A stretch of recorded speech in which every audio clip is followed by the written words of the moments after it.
Ketika saya memulai perjalanan saya di dunia asuransi, saya hanya tahu bahwa saya akan mendapatkan komisi setiap kali membantu satu orang mendapatkan proteksi. Tapi ternyata komisi itu ada berbagai jenis. Dan di zaman sekarang ini, terutama di tahun 2020, di mana semuanya serba digital, ternyata ada banyak penghasilan yang bisa didapatkan oleh seorang agen asuransi. Penasaran pengen tahu? Stay tune sampai selesai.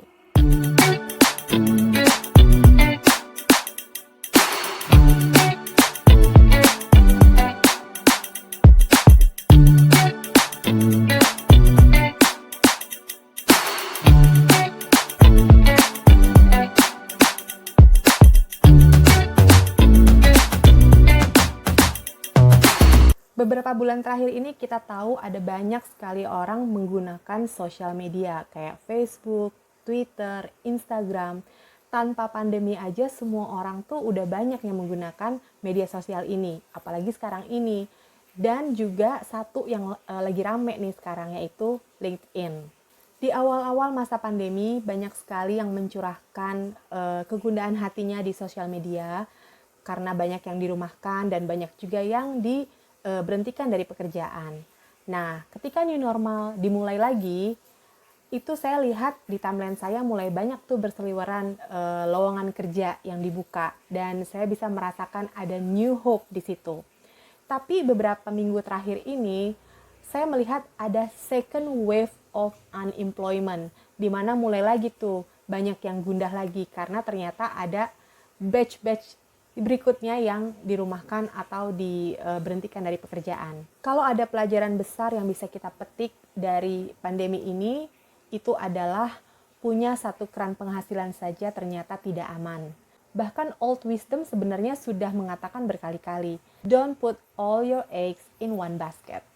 Jadi karena big lesson ini, akhirnya sekarang mau lagi ada kerja ataupun lagi nggak ada kerjaan, semua berlomba-lomba untuk menambah keran penghasilan. So, saya pikir ini saatnya saya berbagi sedikit insight mengenai apa yang saya lakukan dan kenapa ini bisa menjadi peluang untuk menambah keran penghasilanmu. Tadi di awal saya sudah bilang bahwa sebagai agen asuransi kamu akan mendapatkan komisi setiap kali bisa membantu satu orang mendapatkan proteksi. Tapi sebenarnya ada berapa macam penghasilan sih yang bisa kamu dapatkan sebagai agen asuransi di tahun 2020 ini? Sedikit disclaimer, karena insurance partner saya adalah Allianz Indonesia, maka 3 jenis komisi yang akan saya jabarkan di sini adalah berdasarkan partnership saya tersebut. Yang pertama adalah komisi untuk produksi personal. Besarnya 30% yang didapatkan selama 2 tahun, lalu untuk 3 tahun berikutnya sebesar 5%. Jadi total ada 5 tahun penghasilan untuk setiap satu polis. On the side note, kamu sebagai agen asuransi harus take care polis dan klien tersebut seumur hidupnya. Yang kedua adalah komisi overriding. Ketika seorang agen mencapai target omset tahunannya, maka di tahun berikutnya ia akan mendapatkan komisi overriding selama 2 tahun sebesar 15%. Lalu yang ketiga adalah komisi legacy atau automatic income sebesar 10%. Untuk jelasnya seperti begini. Ali yang seorang agen asuransi punya 3 sales team di bawahnya, yaitu A, B, C yang masing-masing mencapai target omset tahunannya. Lalu tiap 3 orang tersebut juga punya sales team di bawahnya yang juga berproduksi. Dari seluruh produksi tim A, B, C, Ali mendapatkan komisi 10%.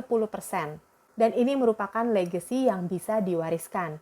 Jika suatu hari Ali memutuskan untuk pensiun, tidak lagi menjalankan bisnis ini, ataupun meninggal dunia, maka 10% ini akan terus masuk ke dalam rekening ahli warisnya. Ini disebut otomatis karena effortnya zero tapi income-nya terus bertumbuh. Lalu income apa lagi sih yang bisa didapatkan oleh seorang agen asuransi di tahun 2020? Beberapa di antaranya adalah income dari creative selling, seperti mengadakan kelas webinar untuk edukasi keuangan khususnya tentang asuransi, dan menjual merchandise personal brand untuk boost awareness mengenai proteksi keuangan. Kalau kamu tertarik untuk mengenal lebih jauh tentang sistem bisnis asuransi ini, kamu bisa klik link di bawah ini di kolom deskripsi, atau kamu bisa join business orientation bersama saya di Zoom, linknya juga ada di deskripsi di bawah ini. So, itu tadi 5 macam penghasilan agen asuransi di tahun 2020, 3 komisi, 2 creative selling. Please like video ini kalau menurut kamu video ini sangat berguna, dan kita ketemu lagi di video-video berikutnya. Thank you!